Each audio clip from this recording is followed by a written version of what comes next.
सिफारती महाज पर भारत को एक और बड़ा धचका। वर्ल्ड बैंक ने सिंतास मुआहदे पर वाजे और दो टोक मौकफ इख्तियार कर लिया।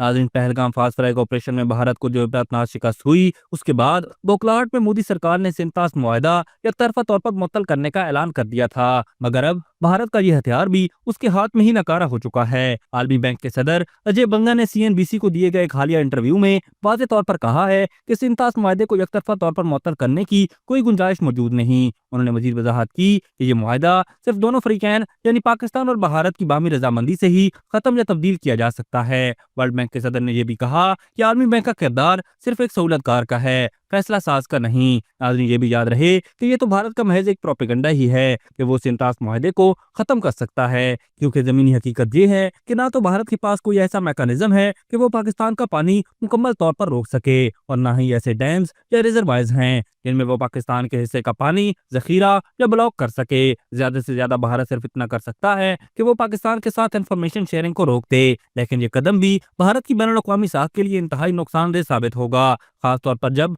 वर्ल्ड बैंक के मौजूदा सदर अजय बंगा खुद इंडिया नजाद हैं और वो भी भारत के एकतरफा दावे को रद्द कर चुके हैं। तो ये भारत के लिए एक सिफारती सतह पर एक बड़ी सुख्ती है, क्योंकि इस मुआहदे में एकतरफा सस्पेंशन का कोई क्लाज मौजूद ही नहीं। अगर कोई फरीक इसे सस्पेंड करना चाहे तो ये सिर्फ दोनों मुल्कों की मुश्तरका रजामंदी से ही मुमकिन है। नाज़रीन, इंडिया की इन तमाम चालों से ये बात साफ जाहिर हो जाती है कि मोदी सरकार बैनुल अक़वामी कवानीन को किसी तौर पर भी पासदारी नहीं कर रही, चाहे वो मामला पाकिस्तान का हो या किसी और मुल्क का। और हमने हाल ही में ये भी देखा कि भारत ने कनाडा जैसे अहम मगरबी मुल्क से भी अपने ताल्लुकात खराब कर लिए हैं, जब उसने सिख रहनुमा हरदीप सिंह निज्जर को कैनेडियन सरजमीन पर ही बड़ी बेदर्दी से कत्ल करवा कर आलमी असूलों को रोन डाला था।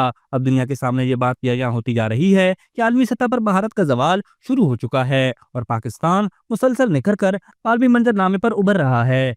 अभी तक के लिए सिर्फ इतना ही। मजीद दिलचस्प और ताज़ा तरीन खबरों से आगाह रहने के लिए हमारे चैनल इस्लामाबाद इंसाइडर को सब्सक्राइब करना मत भूलिए। और अगर हमारी ये वीडियो आपको अच्छी लगी है तो इसे लाइक कर दें और अपनी कीमती राय का इजहार नीचे दिए गए कमेंट सेक्शन में ज़रूर करें।